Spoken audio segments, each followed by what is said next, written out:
안녕하세요. 예, 함께 기도하시겠습니다.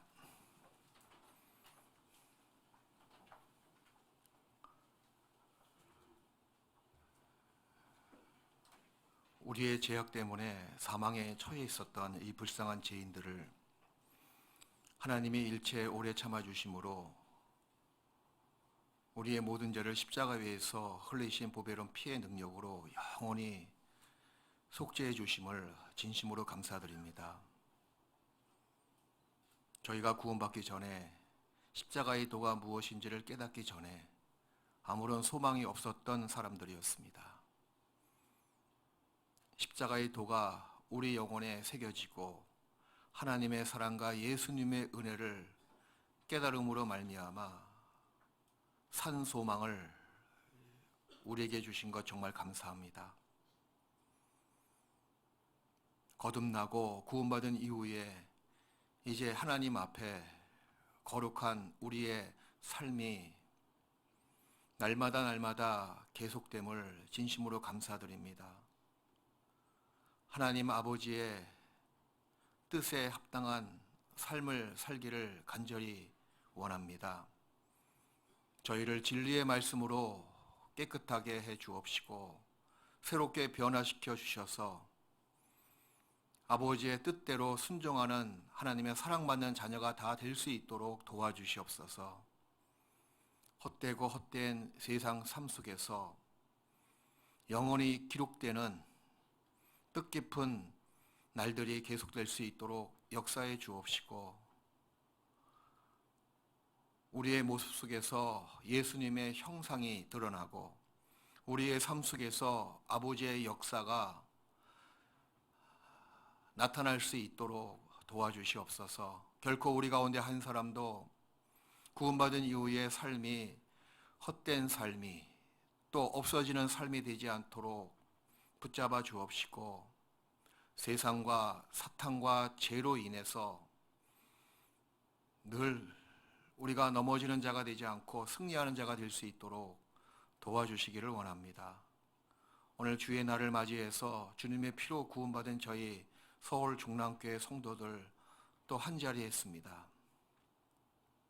이 시간 믿음의 분량만큼 합당한 말씀의 은혜로 채워주시고 더욱 우리 속사람이 날로 새롭게 변화받는 한 중요한 날이 될 수 있도록 도와주시옵소서. 내일부터 이어질 성경 강연에 이번에도 천하보다 귀한 영혼들이 말씀 앞에 나올 수 있도록 인도하시고 또 거듭날 수 있도록 역사해 주셔서 하나님께 큰 기쁨이 되게 또 우리에게 보람이 되게 해 주시기를 간절히 원합니다. 우리 영혼을 사망에서 생명으로 구원해 주시고 우리의 모든 죄를 십자가 위에서 영원히 도말해 주신 예수님의 이름으로 기도했습니다. 아멘. 신약성경 디도서 3장을 보시겠습니다.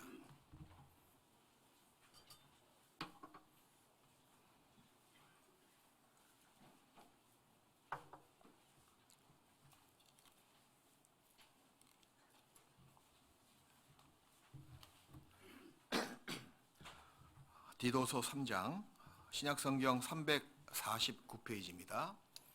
디도서 3장 3절부터 7절까지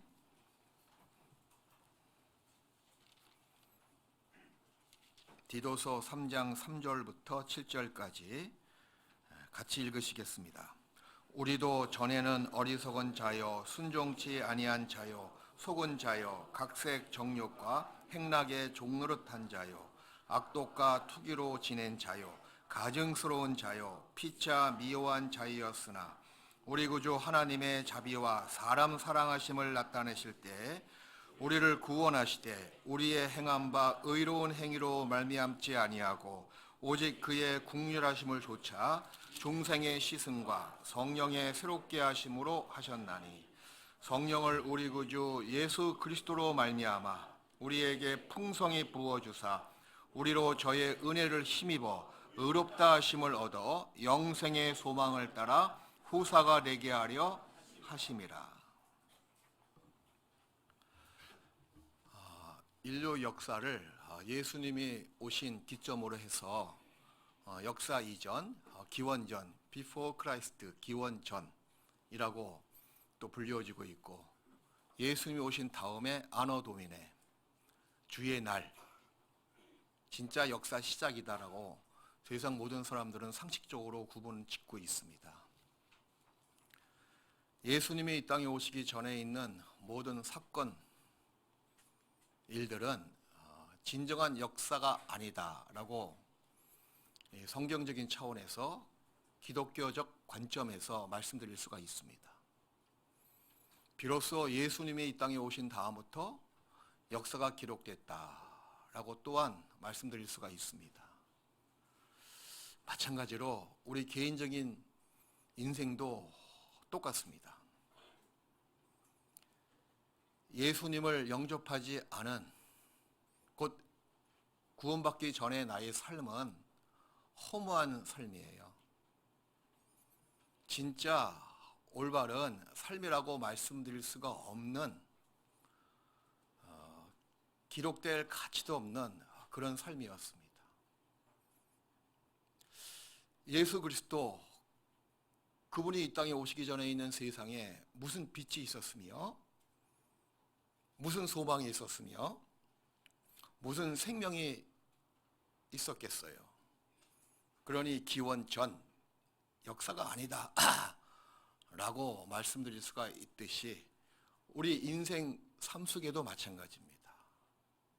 진정으로 복음을 듣고 또 하나님의 은혜, 십자가의 도를 깨달아서 거듭나고 내 영혼에 예수 그리스도, 그분이 임재하시고 들어오신 이후부터 진짜 하나님의 기념책에 영원편에서 영원히 기록되는 삶이 시작되는 겁니다. 거듭난 그날부터 시작해서 영원토록 하나님의 마음에 나의 삶이 기억되고 또 그분의 기쁨의 책, 기념책에 나의 삶이 기록됩니다. 진짜 시작이죠. 여기 디도서 3장 말씀에도 마찬가지예요. 우리가 구원받기 전에, 거듭나기 전에 하나님 보시기에 이렇게 악한 사람들이었습니다. 전에는 3절에 나와 있죠. 어리석은 자요, 순종치 아니한 자요, 세상과 사탄과 거짓에 속은 자지요. 그리고 각색 정욕과 행락의 종노릇한 자요, 가증스러운 자요, 피차 미워한 자이었으나. 허무한 인생이죠. 불쌍한 인생이죠. 가엾은 삶이었습니다. 어두운 가운데 덮여 있었던 인생이었잖아요.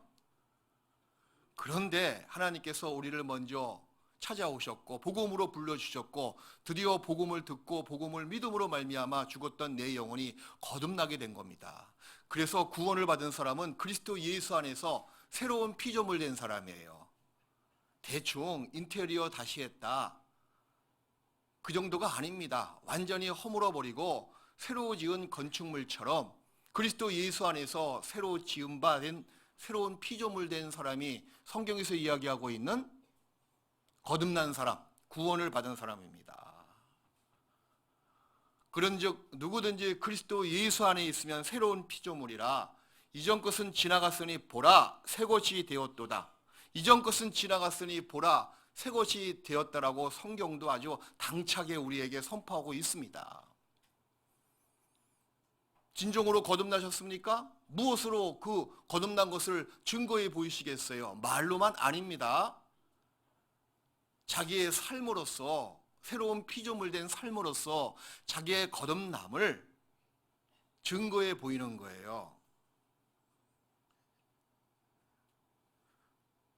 성경이 기록되고 많은 세상에 사본이 나왔습니다. 5,000개 넘게 신약 사본이 나왔다고 이야기합니다. 말이 많으니, 언어가 많으니 각 종류의 언어대로 번역하려고 보니 많은 사본이 나올 수밖에 없고, 근데 진짜 하나님의 말씀의 사본은 무엇일까요? 여러분의 삶이에요. 여러분의 새로운 피조물 된 생활을 통해서 하나님의 말씀을 있는 그대로 보여주는 겁니다. 분명히 성경은 말씀하시기를 우리가 구원받을 때 그리스도 예수 안에서 새로운 피조물 됐다고 선언했거든요. 그리고 디도서 3장 3절 이하에 쭉 보면 거듭난 정확한 과정과 방법이 나와 있습니다.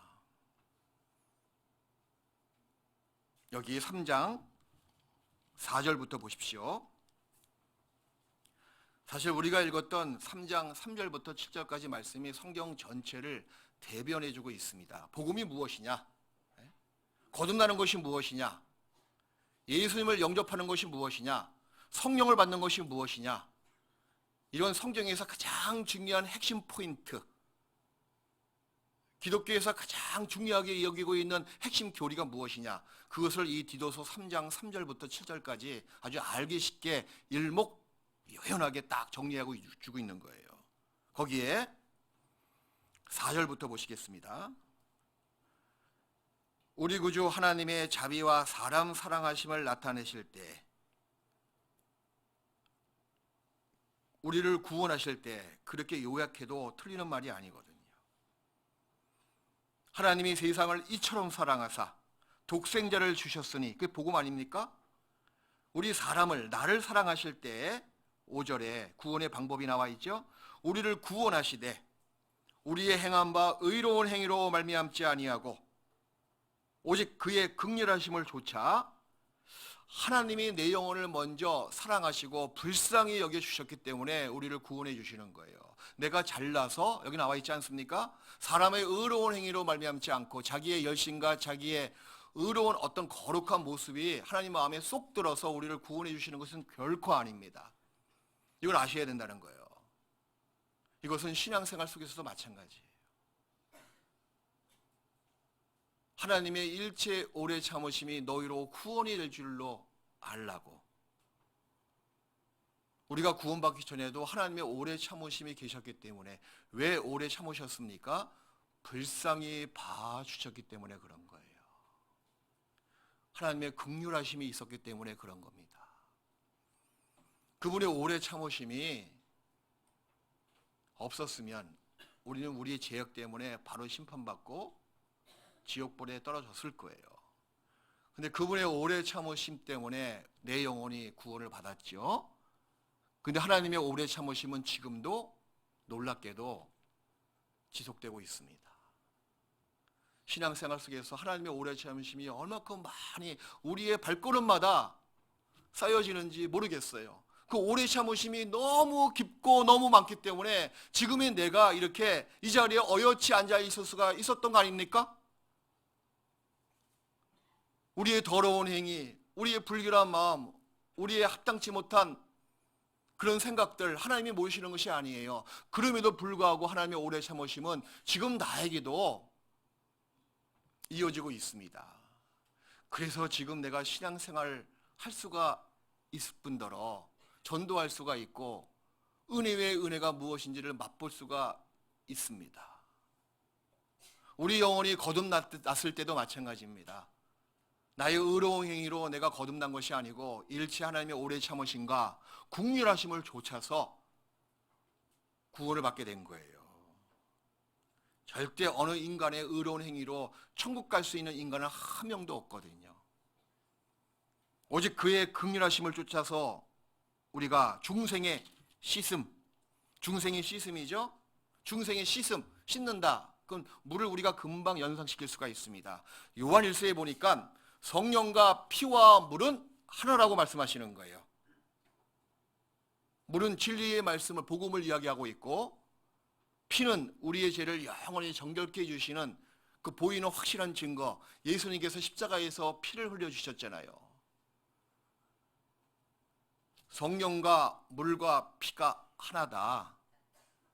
그 피로 나의 죄를 영원히 속죄해 주신 예수님께서 보혜사를 보내서 내 안에 들어오게 해주셨습니다. 성령을 받게 된 거예요. 물과 성령으로 거듭나지 아니하면 천국을 볼 자가 없다. 사람이 거듭나야지만이 천국을 볼 수가 있고 물과 성령으로 거듭나야지만이 천국에 갈 수 있다고 예수님께서 직접적으로 그 답을 제시하셨습니다. 물과 성령으로 거듭난 사람이 그리스도 예수 안에서 새로운 피조물 된 사람입니다. 물은 말씀을 이야기하고 있고 말씀으로 자기 죄를 씻김받은 사람이에요. 그분의 피로, 물과 피는 하나거든요. 성령도 하나거든요. 그분의 피로 나의 모든 죄를 영원히 정결케 씻겨주셨습니다. 그 사실을 말씀을 듣고 마음으로 믿음으로 말미암아 내 안에 성령께서 들어오시는 거예요. 그래서 아까 디도서 3장 6절에 5절에 보시면 우리를 구원하시되 우리의 행한 바 의로운 행위로 말미암지 아니하고 오직 그의 긍휼하심을 조차 중생의 씻음이죠. 말씀으로 그분의 피로 우리의 죄를 영원히 정결케 씻겨주셨습니다. 그게 거듭났다 그 뜻이거든요. 중생의 씻음과 성령의 새롭게 하심으로 성령을 우리 마음속에 주신 거예요. 하셨나니 6절 말씀 성령을 우리 구주 예수 그리스도로 말미암아 우리에게 풍성히 부어주사 우리로 저의 은혜를 힘입어 의롭다 하심을 얻어 영생의 소망을 따라 후사가 되게 하려 하심이라. 소망이 생기게 되었습니다. 영생의 소망이 후사가 되어버린 거예요. 여기 분명히 말씀하시기를 주님의 말씀과 주님의 피로 중생의 씻음으로 내 죄를 영원히 갚아주셨고 그리고 그 다음에 성령의 새롭게 하심으로 그래서 구원을 받은 사람은 하나님 앞에 새 사람이 되었습니다. 그리스도 예수 안에서 거듭났다 그 말은 뭐냐 하면 아주 다른 사람으로 이제 바뀌었다. 우리의 위치를 이야기하고 있고 그렇게 살 수 있는 능력도 그 안에 성령으로 말미암아 주신 거예요. 어떻게 사람이 새롭게 될 수가 있습니까? 오직 성령이 아니고서는 복음이 아니고서는 인간이 새롭게 될 수가 없습니다. 성령이 아니고 복음이 아닌 세상 모든 종교 세계에 들어가 보십시오. 진정으로 그 사람이 새롭게 되어지나? 아닙니다. 세상 종교는 겉부터 깨끗이 하라. 그리하면 속도 언젠가는 깨끗하여지리라. 이것을 이야기하고 있는 것이 세상 종교지만 하나님의 말씀은 하나님의 복음은 그렇지 않습니다. 네 안부터 깨끗이 하라. 그리하면 겉도 깨끗하여지리라. 안을 어떻게 깨끗하게 새롭게 만듭니까? 성령의 능력으로. 성령의 새롭게 하심으로 내 안이 깨끗하게 새롭게 바뀐다는 거예요. 그러면 시간이 약간 문제지만 새로운 삶의 모습으로 자기 삶 속에서 나타난다는 겁니다. 야, 저 사람 바뀐 게 맞아. 저 사람 다른 사람이 됐어. 그런 여러분의 살아있는 삶을 통해서 거듭난 삶을 통해서 여러분의 구원받은 것을 증거해 주는 거예요. 무엇으로 전도하시겠습니까? 말로만요? 아닙니다. 하나님의 나라는 말에 있지 않고 능력이 있습니다. 능력, 변화된 여러분의 삶의 모습을 통해서 전도가 되고 그분의 나라가 더 확장됩니다. 그래서 구원을 받은 사람은 그리스도 예수 안에서 거듭난 사람은 새로운 변화를 반드시 가져옵니다. 새로운 변화를 제가 두 가지로 한번 양분해 보이겠습니다. 나눠보겠다는 거예요. 첫 번째, 외적인 변화와 내적인 변화로 구원받은 사람이란 당연히 이런 변화가 주어진다는 거예요. 외적인 변화, 그리고 자기 안에서 이루어지는 새로운 개혁, 새로운 변화가 나타납니다. 우선 내적인 변화부터 먼저 구원받잖아요. 자, 중생의 씻음과 성령의 새롭게 하심으로 딱 구원받으면 거듭나면 첫 번째 내적인 변화가 생기는데 그 내적인 변화의 첫 번째 모습이 뭐냐면 영적인 우월감이 생기고 자부심이 생긴다는 겁니다. 내가 제일 잘났어 일단. 예? 잘난 모습이 아무것도 없더라도 하나님 앞에서 내가 제일 잘났어. 천군 천사가 부러워하는 그런 영적인 우월감, 큰 자부심을 하나님의 자녀가 되는 권세가 이 자부심으로 드러난다는 거예요. 자, 이사야 55장을 보시겠습니다. 이것은 누구나 기본적으로 본능적으로 드러나고 있는 내적인 첫 번째 변화입니다. 이사야 55장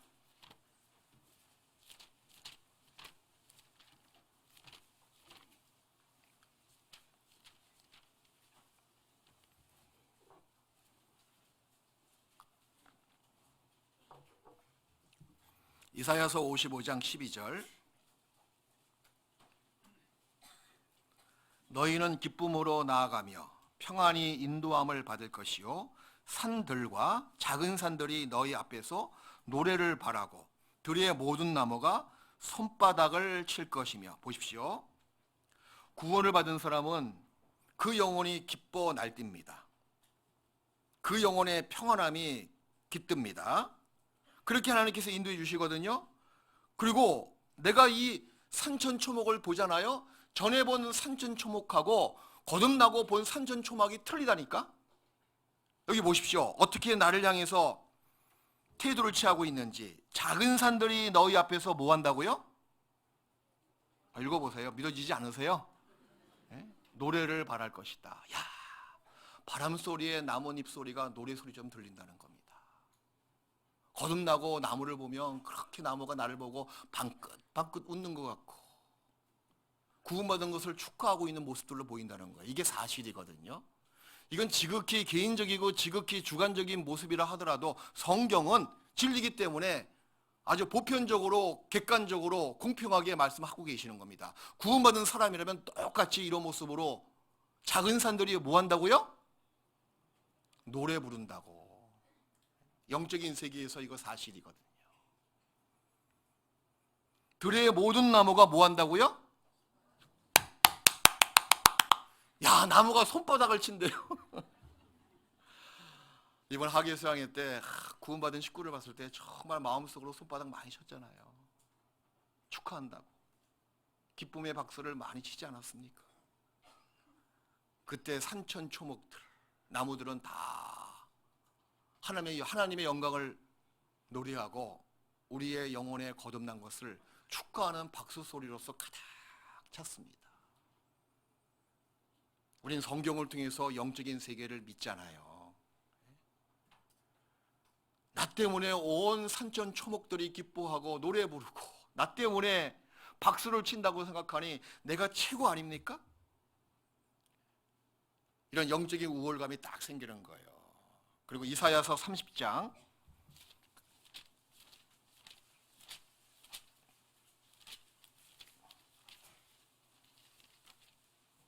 이사야 30장 20절 말씀도 보시겠습니다.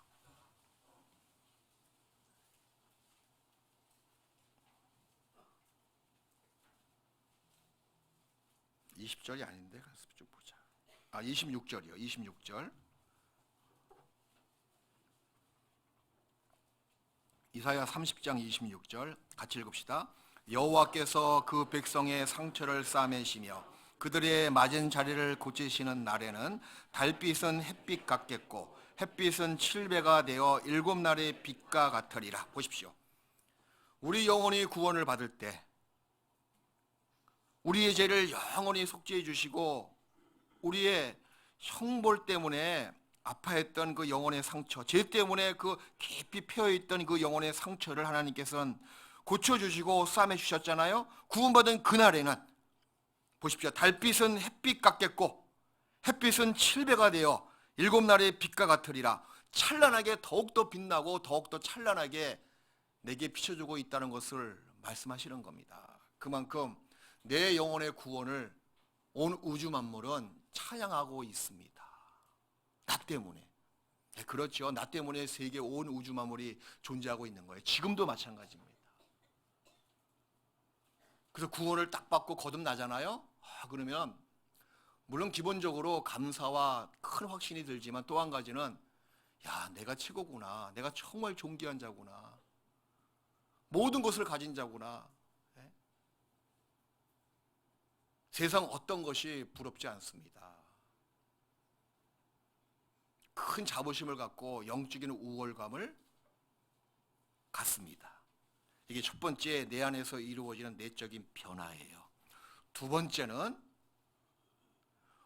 구원받기 전에 자기가 최고인 것처럼 세상적으로 육신적으로 아는 것으로 있는 것 때문에 어떤 교만한 마음을 가지고 이 세상을 살아갔는데 물론 구원받기 전에 우리 교회에 와서 교제에 잠깐 들어오신 분도 있잖아요.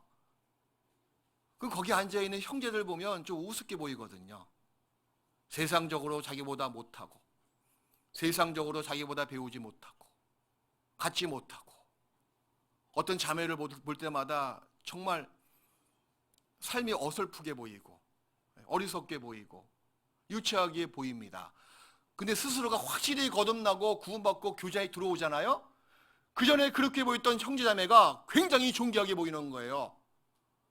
존경스럽게 보입니다. 고귀하게 보입니다. 비록 세상에서 육신적으로 좀 천하게 살고 없이 살고 배우지 못하게 살았어도 하나님을 사랑하는 그 마음을 보니까 다른 거 필요 없어. 가장 존경스럽게 보이고 가장 사랑스럽게 보입니다. 자기 눈이 바뀐 거예요, 완전히. 왜 그럽니까? 성령을 받은 사람이거든요. 거듭난 사람이거든요. 그래서 주님을 사랑하고 그 사랑과 똑같은 마음을 가지고 형제를 사랑하고 자매를 사랑합니다. 예수를 너희가 보지 못하였으나 사랑하는도다. 이제도 보지 못하나 믿고 말할 수 없는 영광스러운 즐거움으로 즐거워하니 곧 믿음의 결국 영혼의 구원을 받음이라. 영혼의 구원을 받으니까 예수님을 보지 못했지만 사랑하죠. 그뿐만 아니라 너희가 진리를 순종함으로 너희 영혼을 깨끗하게 하여 거짓이 없이 형제를 사랑하게 이르렀으니 그러므로 서로 뜨겁게 피차 사랑하라. 내 영혼이 주님의 복음의 말씀을 듣고 깨끗하게 정결하게 씻김 받았습니다. 내 영혼이 깨끗하게 됐죠. 그러고 나서 본능적으로 내 안에 이루어지는 두 번째 내적인 변화가 뭐냐면 형제를 사랑하고 자매를 사랑하는 마음이 저절로 올라온다는 거예요. 나보다 낫다. 겸손한 마음을 갖습니다. 겸손의 왕은 누구십니까? 예수님이시거든요. 온유의 왕은 누구십니까? 예수님이시거든요. 그분이 내 안에 들어와 계시니 나도 교만했던 나도 강팍했던 나도 부드러운 마음을 갖게 되고 높아진 마음을 저절로 낮춰진다는 거예요. 형제를 보더라도 구원받은 성도를 보더라도 그렇게 존경스럽게 보이고 존귀하게 보이고 이 교회가 굉장한 교회구나. 스스로가 거앞에 비춰보면 아무것도 아니다 라는 겸손한 마음과 온유한 마음을 갖습니다. 내가 영혼이 깨끗하게 되니 형제 자매가 깨끗하게 보이고 진리에 딱 거듭났으니 거짓이 없이 형제를 진정으로 사랑하게 되고 그리고 기도가 나옵니다. 인생을 살다 보면 정말 나를 위해서 자기 목숨까지도 바칠 수 있는 정말 나를 위해서 어떤 거짓 없이 순수하고 정직하게 나를 위해서만 기도해 줄 수 있는 친구가 몇 명이나 있었겠어요. 저도 부끄러운 이야기지만 제 친구 한 명도 없더라고. 20대 때는 우정이 어떻고 뭐 나라가 어떻고 삶이 어떻고 수십 시간 수백 시간 토론도 하고 변론도 했지만 결혼하고 나서 보니까 다 탁상 공론이야. 다 자기 삶에 바빠. 만나기도 힘들어. 세상 친구들이 다 그런 모습이거든요. 인생을 더 살다 보면 남아있는 친구가 몇 명이나 있겠어요.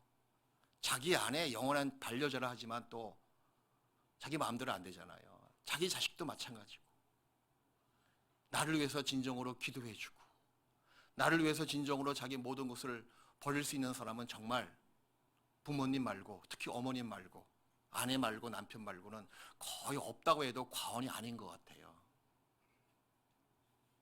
동의하세요? 나만 동의되나?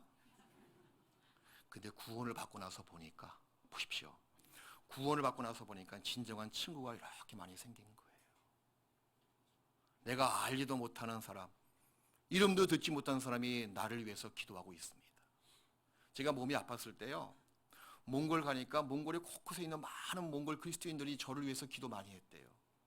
필리핀에 가니까 내 얼굴도 모르는 필리핀 그리스도인들이 나를 위해서 기도 많이 했대요. 야, 이것이 친구다 싶은 겁니다. 진정으로 기도하고 있거든요. 여러분을 위해서 지금 누가 기도하고 있습니까? 옆에 있는 형제가 기도하고 있고 자매가 기도하고 있는 거예요. 주일날 빠지면 가장 마음 아파하고 걱정되고 근심하고 어떤 문제가 있는 거 아니야? 뭐 힘든 일이 있는 거 아니야? 그렇게 걱정하고 있는 사람이 세상에 몇 명이나 있겠습니까? 세상적으로 얘기했을 때 구원받지 못한 사람은 한 명도 없을 거예요, 아마. 근데 교회 안에서 영원한 친구들, 정말 내 가족들이 옆에 있잖아요. 나를 위해서 기도해주고 사랑해주고 염려해주고 걱정해주고 챙겨주고, 그것이 진짜 영원한 친구 아니냐 그 얘기예요. 형제 자매를 정말 사랑합니다. 더 뜨겁게 사랑하지 못한 내가 아주 불만이겠죠, 그죠? 더 뜨겁게 사랑하고 싶은 거예요. 그게 내 안에 이루어지고 있는 내적인 두 번째 변화입니다. 또 세 번째는요, 마가복음 7장을 보시겠습니다.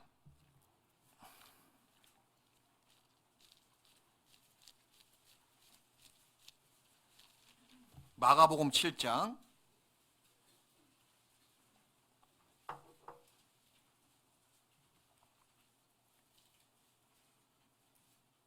사실 옆에 있는 형제자매들의 기도가 있었기 때문에 지금이 여러분의 신앙생활을 흔들리지 않고 넘어지지 않고 지속할 수가 있었던 거예요.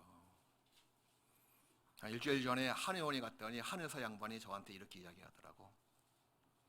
큰 병을 앓았었네요.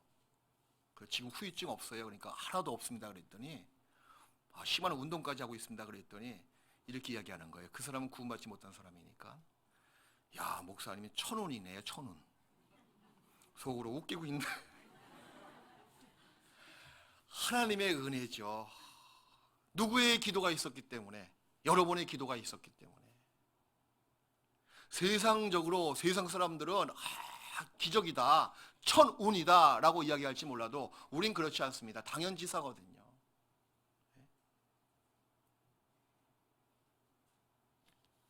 그리고 세 번째 그 내적인 변화는 바로 거듭나잖아요.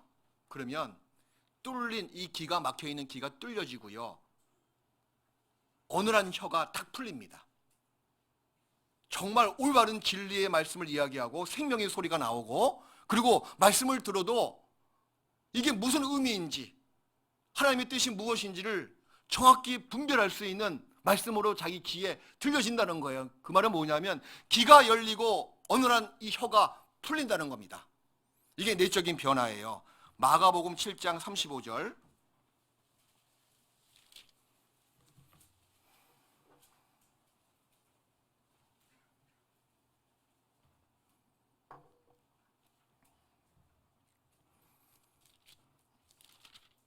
(32절부터) 보시겠습니다. 사람들이 기먹고 어눌한 자를 데리고 예수께 나와 안수하여 주시기를 간구하거늘 예수께서 그 사람을 따로 데리고 무리를 떠나사 손가락을 그의 양귀에 넣고 침뱉아, 뱉아가 맞죠? 침뱉아 그의 혀에 손을 대시며, 자 34절 35절 같이 읽읍시다. 하늘을 우러러 탄식하시며 그에게 이르시되 에바다 하시니 이는 열리라는 뜻이라. 그의 귀가 열리고 혀에 맺힌 것이 곧 풀려 말이, 귀가 열리는 거예요. 생명의 소리가 들린다는 겁니다. 거듭나기 전, 구원받기 전에 같은 설교를 들어도 구원받은 후와 아주 하늘과 땅이 큰 차이가 있는 것처럼 큰 차이를 가지고 들려온다는 겁니다. 그리고 혀가 풀려서 말이 분명하더라. 말이 어눌하고 기가 막혀 있는 그 사람에게 예수님께서는 침을 뱉어서 양귀에 손을 집어넣고 그리고 안수하셨습니다. 바로 에바다, 열린다. 귀가 열렸죠? 혀가 풀려가지고 말이 뭐요? 분명하더라. 이건 뭐예요? 훗날 우리 영혼이 거듭나서 생명을 받은 사람이 하나님의 말씀, 살아있는 말씀을 듣고 무슨 의미인지를 깨닫게 되며 진짜 소리, 진짜 이 히어링이 아니고 리스닝, 진짜 들린다는 거예요. 이렇게 무슨 의미로. 그리고 그뿐만 아니라 말하는 것이 생명의 소리가 나온다는 겁니다. 헛된 말이 아니에요. 그 사람 말을 들어보면 생명이 있는지 없는지를 가늠할 수가 있습니다. 구원받기 전에는 늘 만나면 세상적인 이야기하는 거예요. 사업이 어떻고, 뭐 주식이 어떻고, 부동산이 어떻고, 어떻게 육신적인 삶에 대해서만 쭉 이야기합니다. 처음부터 그것이 다라 그러면 그 사람 속에는 생명이 있을까? 이런 의구심을 자아낼 수가 있습니다. 근데 확실히 거듭난 사람 맨 처음에는 뭐 세상적인 일을 언급할 수밖에 없지만 그것이 주된 목적은 아니거든요. 근데 좀 이야기해보면 그 안에 생명의 소리가 나오는 거예요. 구원에 감사한 마음, 또 신앙생활에 힘든 것들, 또 죄와의 싸움에서 오는 갈등들, 어떻게 하면 주의 뜻을 위해서 살고 싶은데 그러지 못하는 자기의 참담한 육신적인 소욕 때문에 괴로워하는 모습들, 이런 것들이 바로 생명의 소리거든요. 말이 분명한다는 거예요, 하나님 앞에. 그게 내적인 변화입니다. 그 또 한 가지, 네 번째 내적인 변화는 자기의 삶의 목적이 정확하게 뚜렷하게 세워집니다. 새로운 삶의 목적이 딱 세워지는 거예요. 왜? 새로운 피조물 됐으니 자기의 삶의 목적도 새롭게 바뀔 수밖에 없잖아요. 그리스도 예수 안에서 새로운 피조물 됐는데 삶의 목적, 삶의 가치, 삶의 의미 부여도 새롭게 바뀔 수밖에 없습니다. 새로운 삶의 목적이 딱 설정되는 거예요. 주를 위해서 살겠다고. 내가 결혼하는 것도, 직장 옮기는 것도, 무엇을 하든지 살든지 죽든지 주의 뜻대로 살고자 한다고. 그런 자기 삶의 표대가 딱 세워집니다. 이것은 거듭난 사람이라면, 거듭났다 그 말은 뭐냐면 새로운 피조물 됐다 그 말인데, 당연히 자기의 삶의 목적도 새롭게 바뀌는 겁니다. 빌립보서 2장. 성령께서 내 안에 들어오셔서 그런 내 소원이 무엇인지를 전환시켜 주신다는 거예요. 빌립보서 2장 13절.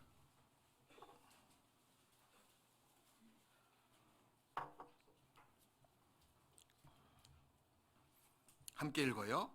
너희 안에서 행하시는 이는 하나님이시니 자기의 기쁘신 뜻을 위하여 너희로 소원을 두고. 그리스도인의 소원 니콜, 하나님의 뜻입니다. 하나님의 소원 니콜, 그리스도인의 뜻이에요. 이게 틀릴 수가 없습니다. 나의 진정한 소원이 바로 성경에 나타나고 있는 아버지의 뜻입니다. 그런 마음을 주신다니까요. 그게 나와 있지 않습니까? 자기의 기쁘신 뜻을 위하여, 아버지의 기쁘신 뜻을 위하여 너희 안에 소원을 두고 행하게 하게 만든다고. 행하게 하시나니. 새로운 삶의 목적이 딱 생기는데 그 삶의 소원이 아버지의 소원이에요. 아버지의 뜻입니다. 이게 내적인 변화예요. 왜 성실하게 직장 일을 합니까? 돈을 왜 많이 벌려고 노력하십니까? 왜 결혼하십니까? 오늘도 결혼할 한 쌍이 저한테 인사로 왔더라고. 첫 마디가 왜 결혼해? 물어봤어요. 그러니까 벙 찌는 것 같았어, 순간적으로. 근데 가만히 생각해보면 맞아요. 그렇죠. 주님을 위해서. 나의 행복 하나의 과정이에요. 주님이 행복해 하신다면 그것이 진정한 나의 평강입니다, 여러분. 그게 내적인 변화거든요.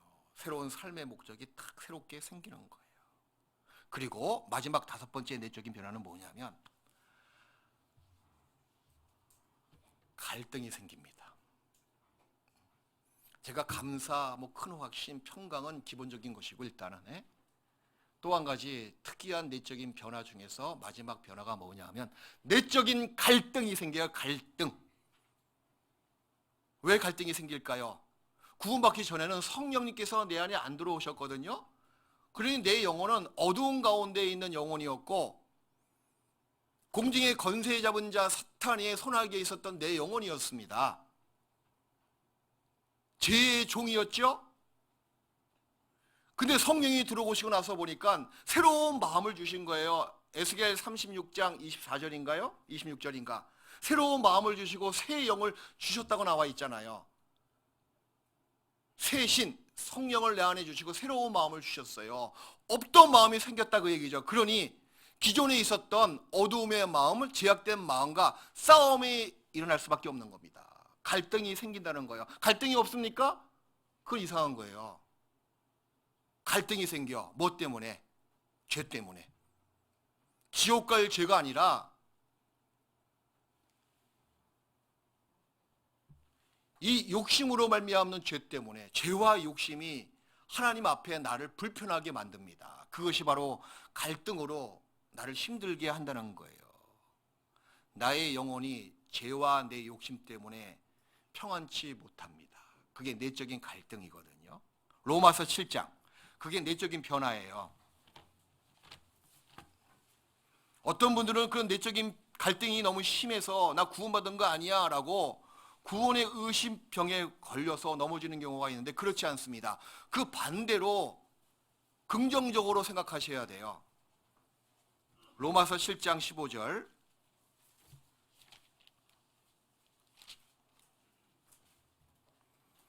물론 로마서 7장을 기록한 사도 바울은 거듭나고 구원을 받은 성도입니다. 구원받은 사람의 내적인 갈등을 로마서 7장은 아주 적나라하게 잘 표현하고 있죠. 로마서 7장 15절 우리 같이 읽읍시다. 나의 행하는 것을 내가 알지 못하노니 곧 원하는 이것은 행하지 아니하고 도리어 미워하는 그것을, 여기 나와 있잖아요. 우리 원하는 것이 뭡니까? 아버지 뜻이잖아요. 그렇게 살고 싶습니다. 그런 소원이 있거든요. 그런 삶의 목표도 새롭게 설정됐잖아요. 근데 아직까지 버리지 못한 제 기질이 있는 거예요. 난 이렇게 살고 싶은데, 나의 소원인데 그렇게 살지 못하는 나 자신이 그렇게 원망스럽고 힘든 겁니다. 그래서 나의 행하는 것을 내가 알지 못하노니, 이게 나의 모습이나? 내가 맞긴 맞아? 내가 이럴 수가 있어? 곧 원하는 이것은 행하지 아니하고 도리어 뭐요? 죄와 욕심을 따라서 행한다. 그것을 고백하고 있잖아요. 내적인 갈등이에요. 얼마나 힘들었으며 오라 나는 공고한 사람이로다. 이 사망의 몸에서 누가 나를 건져내랴. 오라 나는 공고한 사람이로다. 사실 이런 갈등이 있어야지만 더 새롭게 변화받습니다. 깊은 골짜기를 반드시 통과해야지만이 더 높은 언덕 능선으로 올라가는 것처럼 내적인 갈등이 반드시 찾아와요. 육체의 소욕은 성령을 거스리고 성령의 소욕은 육체를 거스리나니 이 둘이 서로 대적함으로 너희의 원하는 것을 하지 못하게 하리 함이라. 내 안에 육체의 소욕이 있거든요. 성령의 소욕도 같이 있습니다. 갈등이죠. 이것 때문에 신앙생활에 물론 더디게 진행된다는 거예요. 그것이 원통스럽게 일을 말할 데가 없습니다. 너무 힘들다 그 말이에요. 내 영혼이 죄와 욕심 때문에 평안치 못하다면 그것은 바로 내가 지옥 갈 죄인이 아니다라는 것을 스스로가 증거해 주는 거예요.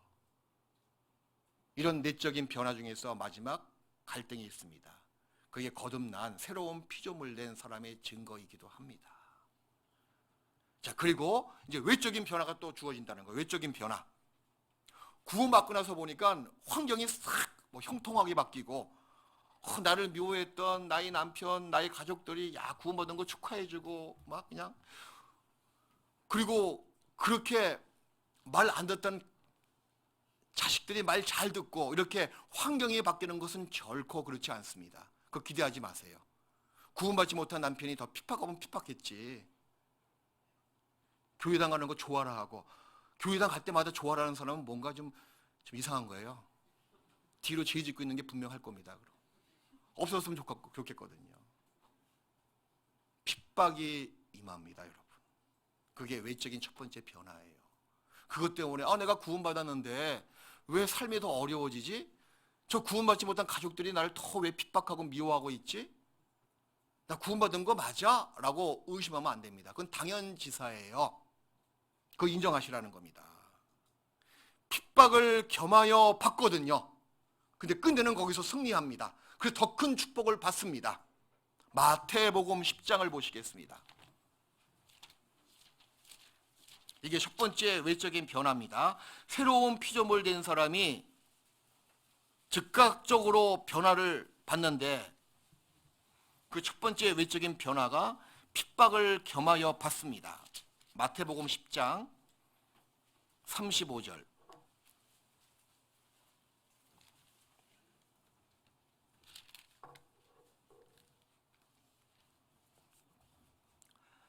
34절부터 내가 세상에 맞죠? 내가 세상에 화평을 주러 온 줄로 생각지 말라. 화평이 아니요 예수님께서 내 안에 들어오셨잖아요. 나에게 오신 것을 화평을 주러 온 줄로 생각지 말라. 화평이 아니요 검을 주러 왔노라. 검은 뭡니까? 전쟁이거든요. 싸움이거든요. 아픔이거든요. 검을 주러 왔노라. 내가 온 것은 사람의 그 아비와 딸이 어미와 며느리가 시어미와 불화하게 하려 함이니. 사람의 원수가 누구라고요? 야, 사람의 원수가 자기 집안 식구래요. 이게 사실입니다. 구원받잖아요. 그 집안에 자기가 하나님의 자녀예요. 빛의 자녀가 됐습니다. 나머지 사람들은 어두움의 자녀들이거든요. 그러니 빛과 어둠이 어떻게 조화를 이룰 수가 있습니까? 어떻게 진리와 거짓이 타협할 수가 있습니까? 진리가 거짓과 타협하는 그 순간부터 진리가 아니거든요. 그러니 싸움밖에 없는 거예요. 여러분, 승리냐 패배냐, 두 개의 전익물을 우리가 얻기 위해서는 반드시 싸움이 필요합니다. 전쟁 없이 어떻게 승리를 보장할 수가 있으며 싸움 없이 어떻게 이김을 보장할 수가 있겠습니까? 싸움이 있는 거예요. 그건 어쩔 수 없어요. 아무리 착한 남편이라 하더라도 그 영혼을 누가 딱 잡고 있습니까? 어두움의 주관자, 하늘에 있는 악한 영들이 잡고 있는 거예요. 그러니 내가 전하고 있는 이 전도의 말, 복음의 말을 그 악한 영들의 권세에 잡고 있는 그 남편의 영혼이 말 듣겠습니까? 말 안 듣고 도리어 희롱하고 핍박하고 미워하는 것이 당연지사예요. 그걸 예수님께서 말씀하시는 겁니다. 미리 다 예고받고 무장하고 있어야 돼요. 핍박을 겸하여 왔습니다. 반드시 여기를 통과해야지만이 그 다음에 진정한 축복이 임합니다. 희생 없는 복음 전파는 없습니다. 역사상 눈물 흘리지 않고 한 영혼을 건질 수가 없습니다. 상급을 얻는 것도 반드시 고난의 과정을 거쳐야지 상급이 있는 거예요. 눈물 골짜기를 지나야지만이 기쁨의 샘의 곳에 이룰 수가 있는 겁니다. 마라를 통과해야지 그 많은 나무가 있고 많은 열매가 있는, 갑자기 생각이 안 나네. 뭐죠? 엘림, 엘람이라 자꾸 나와서 내가 엘림에 이르는 겁니다. 우리의 신앙의 모습도 마찬가지예요. 구원받고 나서 내가 최고다, 예 좋습니다, 감사하다, 좋습니다, 이제 모든 것이 외적으로 다 형통해지겠지? 아닙니다. 도리어 형통은 그 뒤에 있고요, 처음에 주어지는 것은 뭐요? 핍박이 있고 어려움이 있는 거예요. 거기서 이겨야 된다는 겁니다. 승리는 보장된 거예요. 근데 문제는 뭐냐면 약간 더디어. 왜 더딘지 아세요? 그 뒤에 예수님께서 이렇게 말씀하셨거든요. 37절 보십시오. 아비나 어미를 나보다 더 사랑하는 자는 내게 합당치 아니하고 아들이나 딸을 나보다 더 사랑하는 자도 내게 합당치 아니하고, 분명히 앞에 있는 말씀은 자기 집안 식구가 뭐요? 원수라 그랬는데 원수를 끝까지 원수로 여기고 싸워야 되는데 도리어 거기에 져가지고 하나님보다, 복음보다, 그 영혼의 건짐보다 그 가족, 육신적인 것을 더 마음에 끌린다는 겁니다. 정에 무너지는 거예요. 그게 합당치 아니하고, 또 자기 십자가를 지고 나를 좇지 않는 자도 내게 합당치 아니하니라. 자기 목숨을 얻는 자는 잃을 것이요 나를 위하여 자기 목숨을 잃는 자는 얻으리라. 필생즉사, 필사즉생이거든요. 자기 가족이 자기 원수인데 그 원수를 전쟁을 해가지고 내가 죽든지 뭔가 피 터지게 싸움이 있어야지만이 승리가 보장되는데 그걸 싫어한다는 겁니다. 그것은 바로 하나님보다 육신적인 자기 가족을 더 사랑하기 때문에, 육신의 그 핍박을 무서워하기 때문에, 자기를 부인하지 않기 때문에, 자기 십자가를 지고 쫓지 않기 때문에 하나님의 그 승리를 빠르게 보장받을 수가 없는 거예요. 역사가 일어나지 않는다는 겁니다. 죽는 곳에 사는 길이 열리고, 자기를 버리고 희생하는 곳에 어둠을, 곧 획득하는 것을 가질 수가 있습니다. 전도의 희생, 그거 각오하셔야 돼요. 저 사람이 모든 것이 다 불통되고 큰 병에 걸리더라도 저 영혼이 구원받으면 전 됐습니다. 그런 마음이 있어야 돼요. 우리 부모님 그 강박한 마음 어떻게 하면 구원받게 해주겠습니까? 하나님이 역사해 주십시오. 그리고 하나님께 맡기셔야 돼요. 하나님이 어떻게 역사하실까요? 그 강박한 마음을 깨부시기 위해서, 그 마음을 꺾기 위해서는 어려움을 줄 수밖에 없잖아요. 제가 전도해 보니까 한 사람이 구원받기 위해서는요, 인생의 그 허무함, 눈물 짓는 그 인생의 고생을 그 사람에게 반드시 임해야 된다는 겁니다. 인생으로 고생하고 수고하게 하심이 본심이 아니시로다. 인생의 그 고생, 여러 가지 병 때문에 마음을 낮추고 그 과정이 있어야지 그 영혼이 반드시 구원받거든요. 상담을 하잖아요. 근데 복음은 다 아는데 마음의 변화가 없어. 왜 그런지 아세요? 인생의 쓰디쓴 맛을 보지 않았어. 과거에 봤어도 금방 잊어버렸어. 뭔가 삶의 허무감, 병과 번뇌와 그리고 이 어려운 고생과 수고가 있어야지만이 그 영혼이 확실히 구원받더라고요. 그러니 여러분 가족을 위해서 기도할 때 죽음은 죽으리로다. 여기 나와 있는 말씀처럼 하나님을 더 사랑하는 마음에 강력했을 때는요, 어떻게 돼도 상관이 없습니다. 그 영혼을 꼭 거듭나게 해주십시오. 거기서 난 만족합니다. 정말 진실되게 소원을 드렸을 경우에는 하나님께서 반드시 역사해 주신다는 거예요. 어떤 육신적인 자기의 합리적인 이유, 세상적인 것을 무소해서 그것을 겁내고, 기도는 그렇게 했지만 마음은 그렇지 않은 거예요. 그 위선적인 기도입니다. 우리의 속을 다 아시거든요. 과거에 이렇게 누가 종모임에서 간증하시더라고. 우리 교회 아닙니다. 일단 안심하세요. 남편 구원받았으면 좋겠다고 얘기하는 거예요. 근데 그 저희를 가만히 들어보니까 자기를 위해서예요. 자기를 위해서.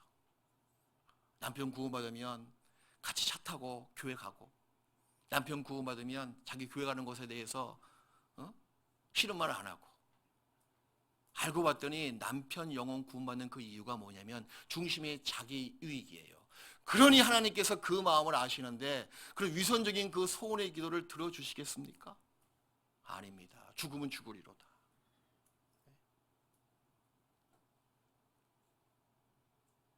이런 핍박을 감당하겠다 하는 마음이 있는 기도는 하나님께서 정말 정직한 기도이기에 그 기도대로 들어주십니다. 그래서 외적인 변화, 주위 환경은 더욱더 나를 힘들게 한다는 거예요. 그게 당연합니다. 세상은 어두운 가운데 속해 있는 거예요. 도리어 구원받고 올바르게 살고자 하는데 아무런 핍박이 없습니까? 그럼 그 사람 속에 생명이 있을까요? 정말 거듭나고 새로운 피조물 된 사람은 세상이 나를 핍박하고, 이 세상이 예수님을 죽였잖아요. 이 세상이 믿음의 선진들을 다 핍박했고 죽였잖아요. 지금도 진리가 있는 곳에는 항시 거짓이 더 만연하고 거짓이 진리를 미워하는 겁니다.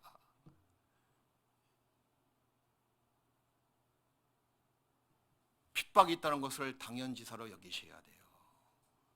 근데 그것을 이길 수 있는 방법은 그 뒤에 예수님께서 말씀하셨잖아요. 필사즉생, 필생즉사.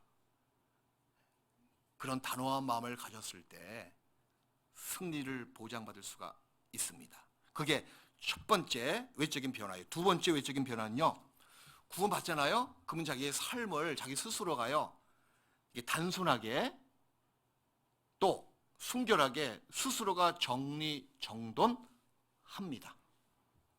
너절분하게 그렇게 살 수가 없는 거예요. 이 말 무슨 말인가 하면 자기의 삶의 동선, 아주 간단해. 그냥 집, 회사, 학교, 교회.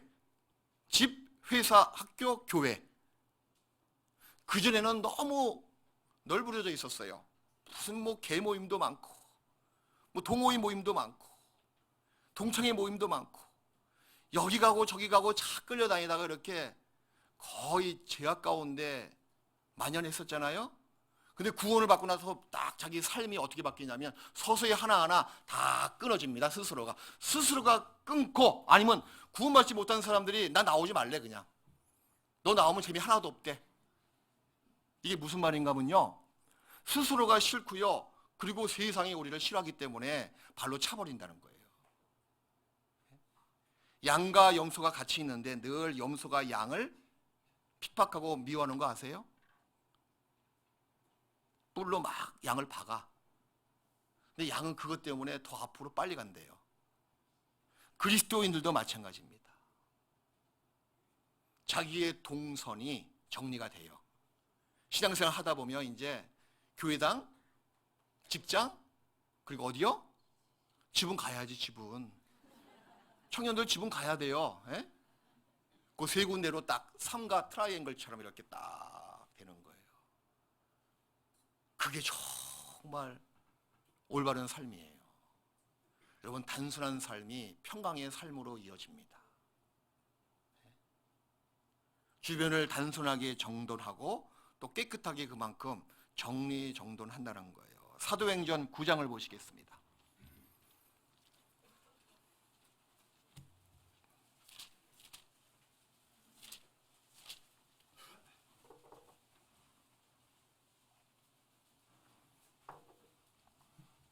사도행전 9장 32절부터 34절까지. 여기 중풍병자 애니아가 베드로 만나서 고침을 받지요. 이것은 훗날 죽을 수밖에 없는 그 죄라는 병에 걸려서 지옥 갈 그 사람들의 구원받는 모습을 상징적으로 이런 기적을 통해서 알려주고 있습니다. 32절부터 때에 베드로가 사방으로 도로 행하다가 루다에 사는 성도들에게도 내려갔더니 거기서 애니아라 하는 사람을 만나매 그가 중풍병으로 상위에 누운 지 8년이라. 베드로가 가로되 애니아야, 예수 그리스도께서 너를 낫게 하시니 일어나. 그대 뭐요? 내 자리를 정돈하라 한데 곧 일어나니. 일어나 내 자리를 뭐요? 정돈하라. 이것이 본능적으로 생긴다는 거예요. 일어나면 8년 동안 계속 누워 있었으니 거기 얼마나 불결한 장소였겠습니까? 일어나서 보니 불결한 장소가 보이잖아요. 그럼 구원받은 사람, 병 고침 받은 사람은 당연히 정리할 수밖에 없는 거예요. 또 주께서도 정돈하라 그랬잖아요. 마찬가지입니다. 우리가 새롭게 거듭났죠? 하나님의 아들로 새로운 피조물 됐습니다. 그리고 지나온 전에 자기의 삶을 보면요, 정말 불결해. 어리석어. 너무 복잡했어. 쓸데없는 일에 많은 시간과 물질과 마음도 뺏겼어요. 그것을 정리할 수밖에 없는 마음이 올라온다니까요. 정리하라, 정돈하라. 자기 삶의 동선이 딱 정리되는 거예요. 수양에 갔었어도 6차 갔는데 같이 갔잖아요. 우리 식구들 거의 한 4분의 1도 보지 못한 것 같아. 왜냐하면 여러분의 동선과 제가 동선이 완전히 틀리더라고. 저는 밥 먹고 나와서 상담하고, 숙소 밥 먹고 상담, 숙소, 식당, 숙소, 상담. 그러니까 이 동선이 니은자거든요. 그러니까 어떤 분들은 속으로 저번 수양에 오기는 왔어? 제 얼굴 많이 보지 못했죠, 그죠? 이 동선이 틀린 거예요. 근데 그리스도의 동선은 똑같습니다. 삶이 똑같아요. 그리고 별로 갈 데 없는 게 축복이에요, 사실은. 그거 아셔야 돼요. 나 불러주지 않고, 나 갈 데 없어. 세상적으로 갈 동호인 모임도 없고 동창회도 없고.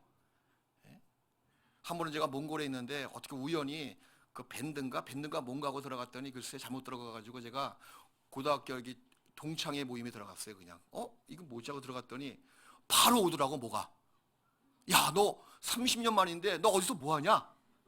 나 누구야? 그러니까 들은 것 같아. 나 몽골 와서 지금 선교사 하고 있어. 그러니까 그 다음에 답이 뭔지 아세요? 목사가 됐다고? 다른 사람은 다 됐어도 이해되는데 너는 아닌 것 같은데? 그럼 나를 동창회 고등학교 때 어떻게 봤다는 거예요, 그럼? 내가 그렇게 못 살았나?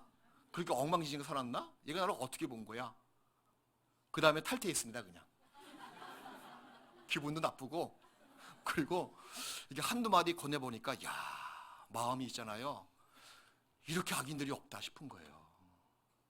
야, 이거 세상이 이렇게 많이 바뀌었구나. 그때 몽골에 있을 때 한국 사회가 이렇게 많이 바뀌었구나. 이혼도 많이 했다 그러고 뭐 희한한 것도 하고 막 그러더라고. 그래서 야, 여기 있으면 안 되겠다 내가. 점점 자기 생활이 정리가 됩니다.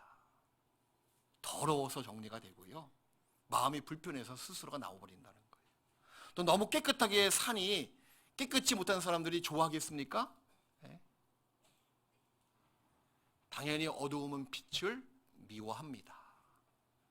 그래서 외적인 또 한 가지 변화, 정리정돈이 된다는 거예요. 그리고 또 한 가지는요, 보세요. 욥기 34장을 보시겠습니다.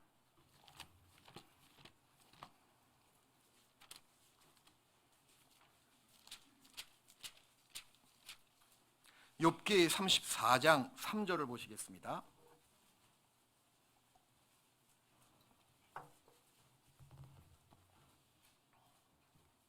욥기 34장 3절 793페이지예요. 우리 같이 읽읍시다. 입이 식물의 맛을 변별한 같이 기가 말을 분별하나니. 입이 식물의 맛을 변별하죠? 마찬가지로 기가 말을 분별한다. 이 기가 말을 분별한다. 진리가 무엇이고 거짓이 무엇인지를 정확하게 분별한다는 거예요. 더 나아가서는 진짜 하나님이 인정하시는 교회가 어디며 인간 조직적인 모임으로 되어 있음에도 불구하고 교회라고 이야기하고 있는 그런 집단이 어디인지 스스로가요, 구원받고 나서 말씀을 들어보면 정확히 분별력을 갖는다니까요. 이것이 똥인지 된장인지, 이것이 거짓인지 진리인지 모호한 사람은 그 안에 성령을 갖고 있는 사람이 아니에요. 다른 증거 필요 없습니다. 여러분이 거듭나셨습니까? 거듭나게 역사하신 분이 누구십니까? 나를 구원하신 분이 누구십니까? 하나님 아버지시거든요. 그 하나님이 교회를 통해서 나를 거듭나게 하신 거예요. 그럼 우리 교회는 다른 증거 필요 없어요. 하나님이 함께 하시는 그분의 집이고 그분의 역사하는 장소잖아요. 무슨 증거가 필요 있습니까? 내가 구원받았던 그 자체가 바로 내가 몸담고 있는 서울 중랑교회가 하나님의 집이고 하나님이 역사하시는 장소구나. 여기가 교회구나 진짜. 그러니 당신이 본인이 구원을 받았죠. 근데 구원받지 않은 사람이 꼭 이렇게 이야기한다니까. 여기만 교회냐고. 왜 그런지 아세요? 분별력이 없어요. 본능적으로 그런 것이 들어오지 않아서 그래요. 무슨 증거가 필요 있습니까? 내 영혼이 죽었던 내 영혼이 구원을 받았는데, 아무런 소망이 없는 나에게 산소망을 주셨는데, 복음의 말씀을 듣고 내 영혼이 깨닫고 내가 거듭났는데, 그리고 영적인 우월감, 자부심을 갖게 되고 그 감사함을 표현할 수가 없는데 하나님이 나를 구원해 주셨다는 거잖아요. 이 교회를 통해서.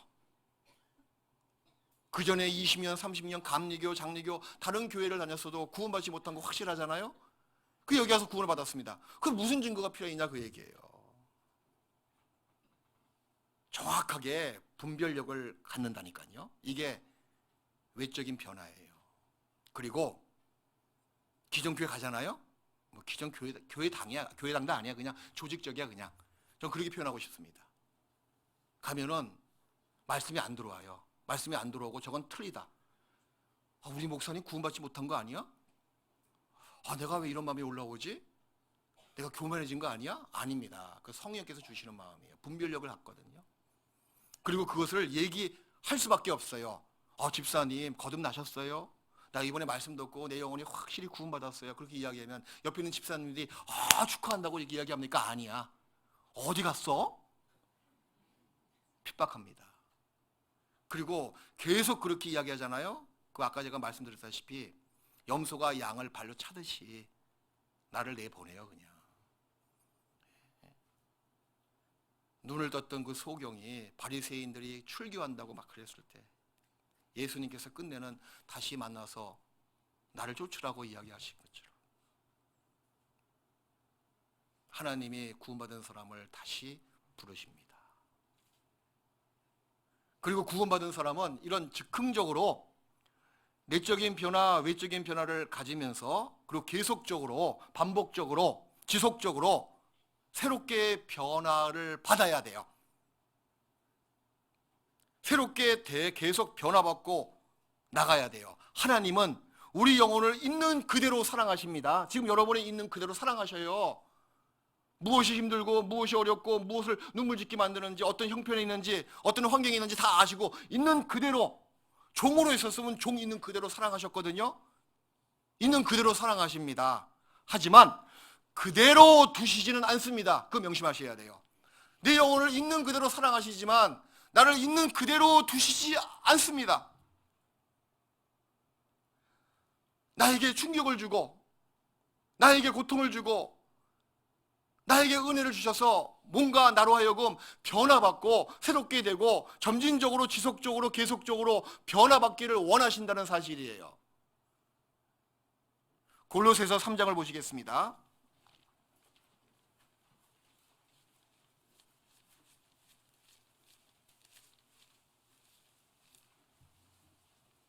3장 9절부터 10절까지예요.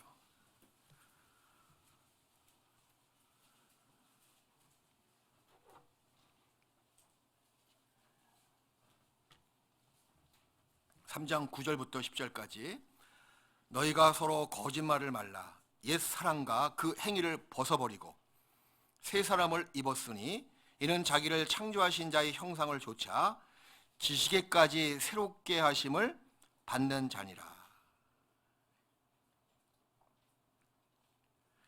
이게 어떤 기준, 거룩한 기준, 온전한 기준에 이루라 라는 뜻보다도요, 라이크리스라고 그러죠. 닮아간다.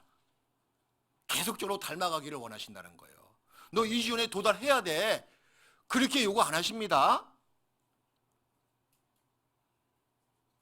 닮아간다 그 얘기예요. 그렇게 변화받고 예수님의 형상, 하나님의 뜻대로 살아가기를, 이게 닮아가고 또 새롭게 되기를 원하십니다. 여기 나와 있지 않습니까? 새롭게 하심을 받는 자다. 그래서 새롭게 계속적으로 지속적으로 변화받기 위해서는 몇 가지 반드시 필요한 과정이 있습니다. 방법이 있습니다. 첫 번째는요, 말씀과 교제 가운데 늘 있어야 돼요. 죽으나 사나. 말씀이 나를 변화시키지 다른 어떤 방법으로 내 마음을 변화시키지 않습니다.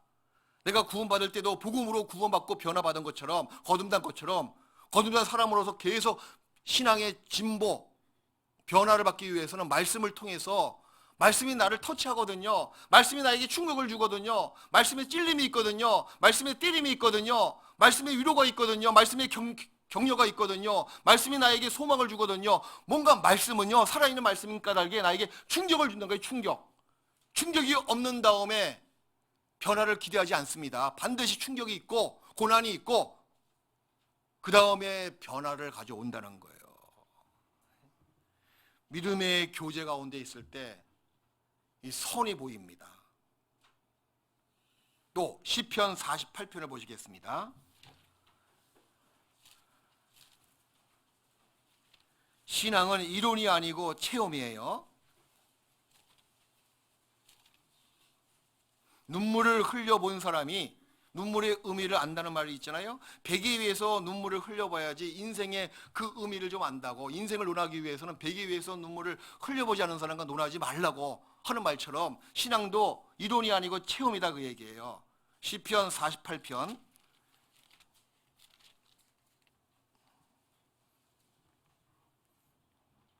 그래서 오늘도 얘기했지만요, 이게 사람이요, 옛날에도 상투를 튼다 그러잖아요. 결혼해야지. 여러 가지 의미가 있지만 인생을 안다는 거예요. 신앙도 마찬가지예요. 청년 때 신앙은 아직까지 몰라. 감정에 많이 치우칠 수가 있어. 근데 결혼하잖아요. 그럼 결혼하면 진짜 인생의 쓴맛을 약간 맛보거든요. 이거 큰일 났다. 결혼 아무도 안 하겠다. 그러면서 말입니다. 아버지의 사랑이 어떠한 것을 깨닫게 되고, 그러면서 오래 참는 것이 이거구나. 사랑이 이거구나. 아껴주는 것이 이거구나. 겸손과 온유와 예수님의 성품이 무엇인지를 이 성경으로 알고 있던 그 이론이 결혼 생활을 통해서 더욱더 뼈저리게 와 닿는 거예요. 또 아이를 낳잖아요. 아이를 통해서 아버지와 그 자식의 사랑을 좀 더 이해할 수가 있고, 또 아이를 한 명이 아니고 두 명 이상 낳잖아요.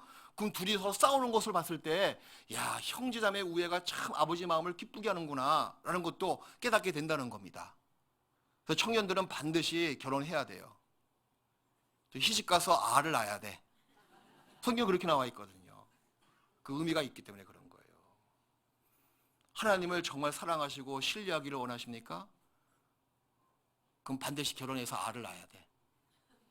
요즘 세상 풍속은 그 반대로 가고 있지만, 그래야지 하나님을 정말 사랑하고 신뢰하고 의지할 수가 있다 하는 마음이 정말 깨달아진다는 겁니다. 신앙생활은 부딪혀 보는 거야. 부딪혀서 울기도 하고, 피도 흘려보고, 땀도 흘려보고, 흘려보고잖아요. 이론적으로 끝나는 것이 아니고 직접 보는 거예요. 그랬을 때 자기의 신앙의 집이 견고하게 세워집니다. 시편 48편 8절.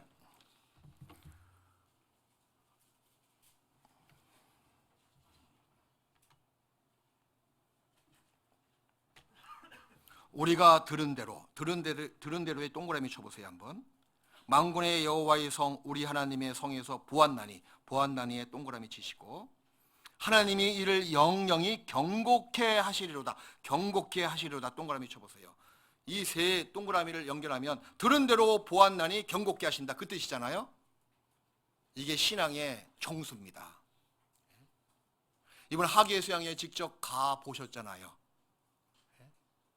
가서 보니 저도 정말 내 신앙이 경고케해지더라고.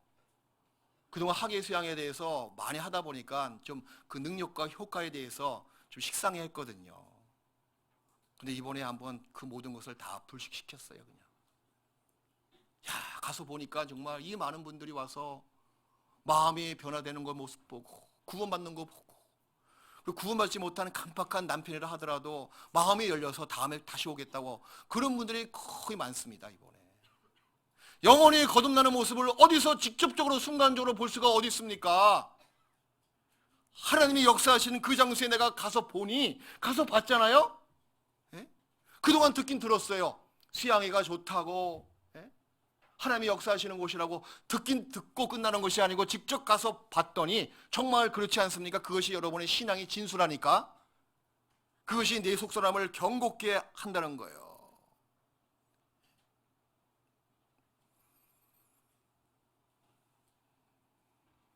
이것이 바로 나의 속사람을 새롭게 변화시켜 준다는 겁니다.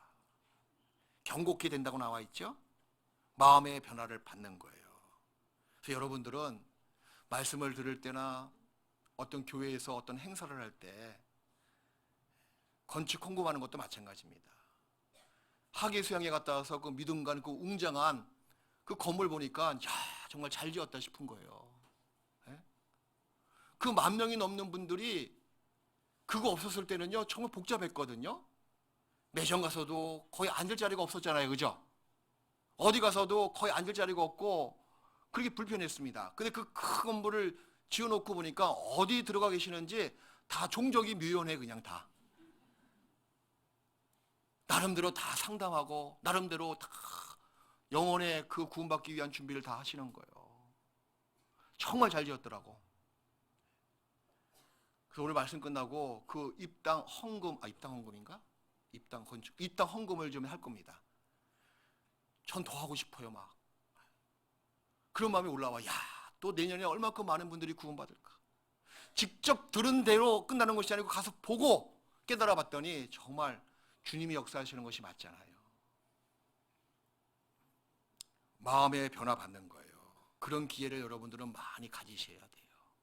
특히 우리 시대에 과거와 틀리게 그런 마음의 변화 받는 기회를 많이 갖지 못하고 있는 것이 현실입니다. 과거에는 찬양제라 그러죠. 찬양의 밤 할 때도 뭐 마음이 막 격동됐잖아요.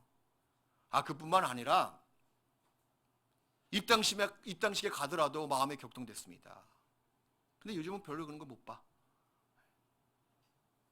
그래서 자기의 마음에 터치할 수 있는 주님의 그 능력의 손길이 내 영혼을 꽉 잡아주시는 그런 기회를 여러분들은 많이 가져야 돼요. 그것이 내 속사람을 점진적으로 지속적으로 계속적으로 변화시켜 줍니다. 그리고 그걸로만 의지하고 끝나면 안 돼. 여러분의 거룩한 몸부림이 반드시 필요해. 하나님이 알아서 나를 다 변화시키겠지, 그런 거 없습니다. 변화받고자 하는 그런 몸부림, 내가 온전하게 완전하게 거룩하게 어떤 그 기준에 도달하지 못하더라도 거기에 도달될 수 있도록 내 몸부림치고 내가 한번 열심히 해보고 기도해보고 닮아가는 모습으로 마음에 소원을 두고 살아가는 그런 여러분의 모습도 정말 필요합니다. 그것이 없으면 또 이루어지지가 않아요. 열왕기하 23장 이하에 보면 그 유다 왕 중에서 가장 뛰어난 왕이 누군지 아시죠? 히스기야? 뭐 그분도 뛰어난 선왕이에요. 요시야 왕 같은 사람이 전에도 없었고 후에도 없었다고 성경은 기록하고 있거든요. 요시야 그러면 무엇이 생각납니까? 개혁이야, 개혁. 신앙개혁, 종교개혁. 자기 선대에 그 유대 땅에 있었던 모든 우상을 아주 말끔히 다 부시잖아요. 다 없애잖아요. 그뿐만 아니라 그 인근에 있는 모든 우상을 다 부셔가지고 우상을 섬기고 죽었던 그런 거짓 선지자 무덤에 막 뿌리고 말입니다. 심지어는 부감 참시보다 더 심한 시체를 끄집어가지고 다시 화형시켜서 다시 죄를 만들어가지고 뿌릴 정도로 요시야의 개혁은 성경에서 아주 곽강받을 수 있는 아주 빛나는 개혁이 분명합니다. 그런 왕이 없었거든요. 근데 보십시오. 우리가 그 시대에 가지 않아서 모르겠지만 그 시대에 그렇게 개혁하기가 보통 힘든 게 아니에요. 하물며 우리 시대에도 뭐 하나 개혁하려면 그렇게 보수, 진보 뭐 서로 싸우고 끝내는 못하잖아요. 요시야 때 그 개혁은 이루 말할 수가 없습니다. 기존 세력, 보수층이 얼마나 많이 있었겠어요. 우상 숭배하고 있는 그 숭배자들이. 그것 때문에 먹고 사는 사람들이 얼마큼 기득권층이 얼마큼 많이 있었겠어요. 근데 요시야는 율법칙대로 그대로 다 개혁에 시작했고 마쳤습니다. 그 의지가 철저했고 단호했습니다. 마지막 순간까지 최선을 다했습니다. 이런 요시야의 종교개혁, 신앙개혁은 오늘 나에게 어떤 교훈을 주고 있습니까? 바로 여러분이 할 수 있는 최대한의 모습으로 거룩한 몸부림을 치시라는 거예요. 더 나은 상태를 애타게 부르짖고 간절하게 원하고 나가면 주님께서는 결코 우리를 잊지 아니하십니다. 그게 거룩한 개혁, 거룩한 몸부림을 치시라는 거예요. 그것이 내 속사람을 새롭게 변화시켜 줍니다. 그게 그리스도인의 신앙 개혁이거든요. 골로새서 3장을 보시겠습니다.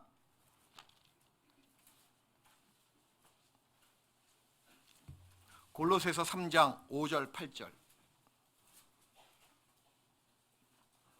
3장 5절부터 제가 보겠습니다. 그러므로 땅에 있는 지체를 뭐요?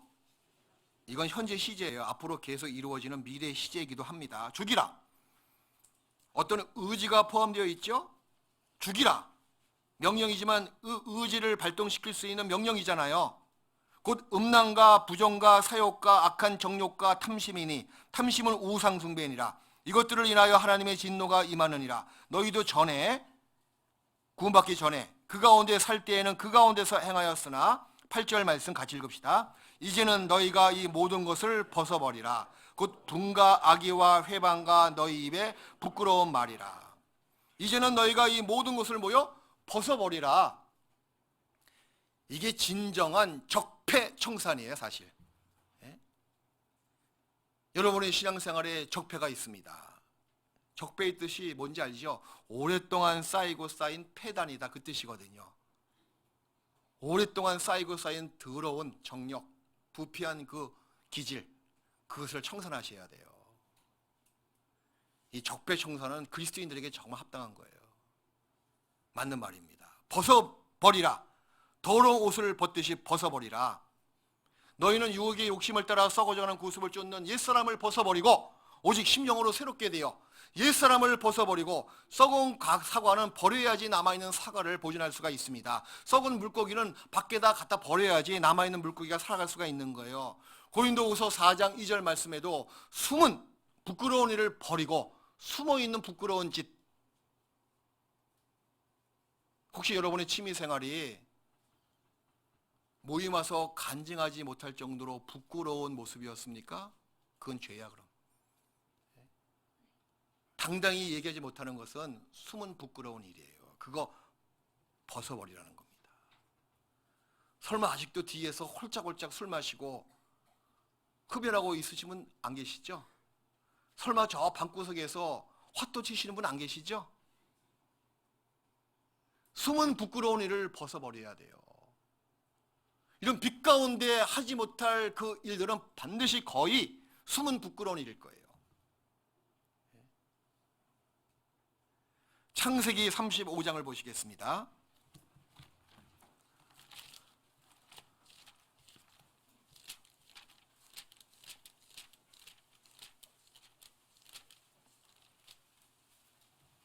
창세기 35장 2절.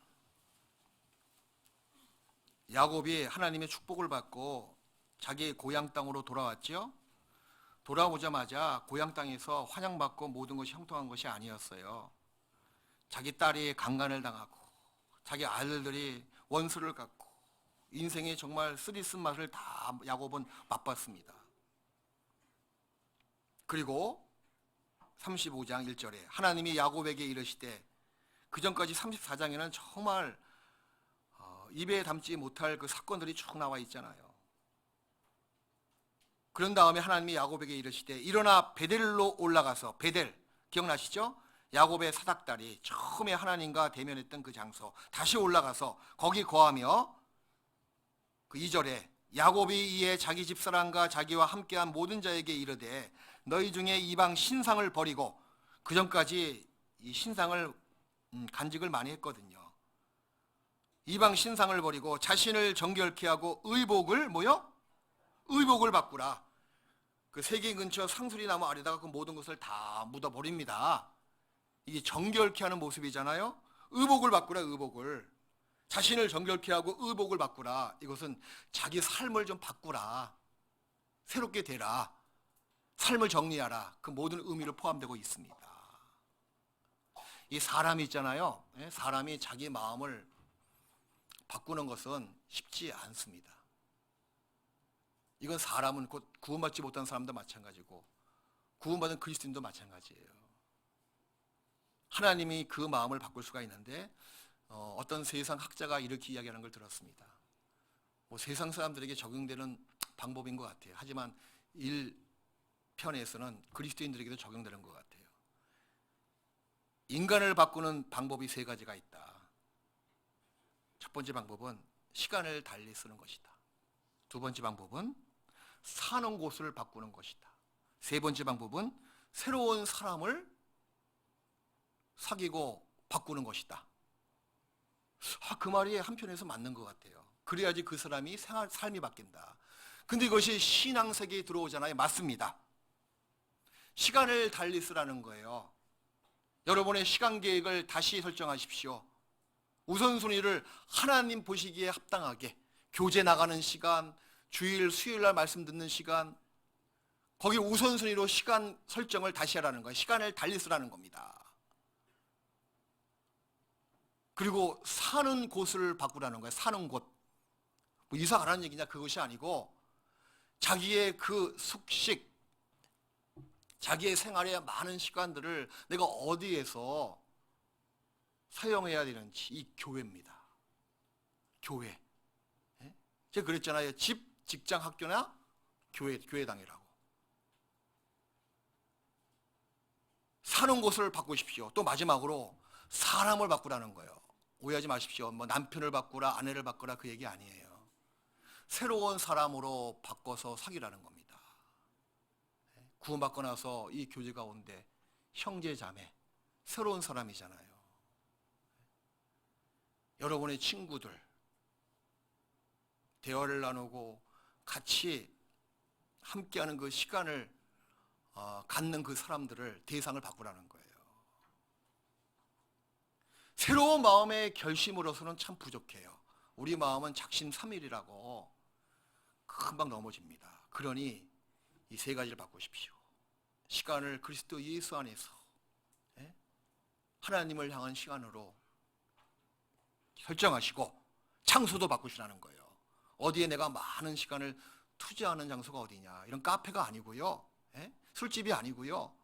세상 사람이 있는 곳이 아니고 하나님이 머물러 계시는 교회 가운데, 교제 가운데 형제자매가 있는 그곳에 시간을 많이 쓰시라는 겁니다. 그리고 또 한 가지는 그런 사람들과 많이 사귀라는 거예요. 친구들을 많이 만들라는 겁니다. 잠언 25장 한 장만 더 보시겠습니다. 잠언 25장. 여기서 여러분들에게 제가 하나 질문을 드릴게요. 잠언 25장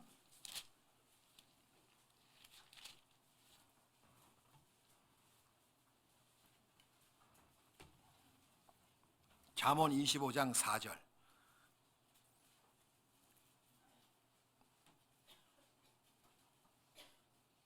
같이 읽읍시다.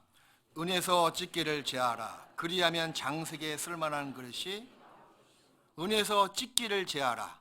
그리해야지만이 장색에 쓸만한 것이 나옵니다.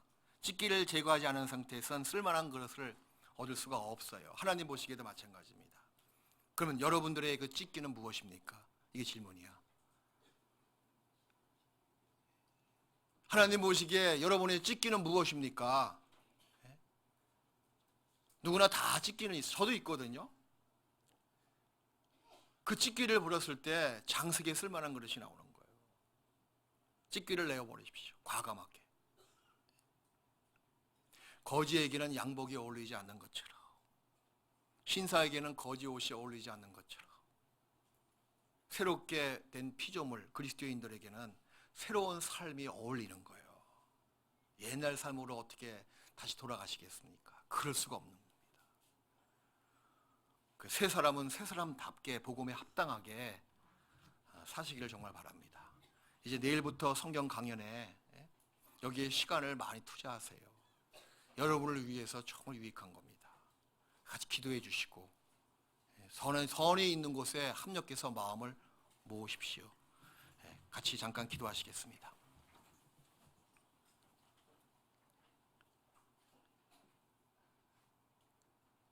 거룩하시고 자비로우신 우리 하나님 아버지 감사합니다. 이제 그리스도 예수 안에서 새로운 피조물 되었습니다. 새 사람이 되었기에 새 사람답게 남아있는 삶을 계획하고 살아갈 수 있도록 도와주시옵소서. 새로운 삶의 목표, 삶의 방법들을 정확히 깨닫게 하시고 그리하여 하나님 아버지의 마음에 쏙 드는 자녀가 될 수 있도록 도와주시옵소서. 이제 내일부터 이어질 성경 강연에 이번에도 주께서 역사해 주셔서 많은 영혼들 구원을 받을 수 있도록 도와주시고 그 일을 위해서 먼저 구원받은 저희 성도들 한 마음과 한 뜻과 합심하는 마음으로 봉사하며 기도할 수 있도록 도와주시기를 원합니다. 말씀을 증거하실 나 목사님과 또 봉사하실 여러 형제자매들 그 마음과 손길 위에 큰 능력으로 더해 주시기를 간구드립니다. 우리 영혼을 지악 가운데서 구원하신 예수님의 이름으로 기도드리옵나이다. 아멘. 찬송 부르기 전에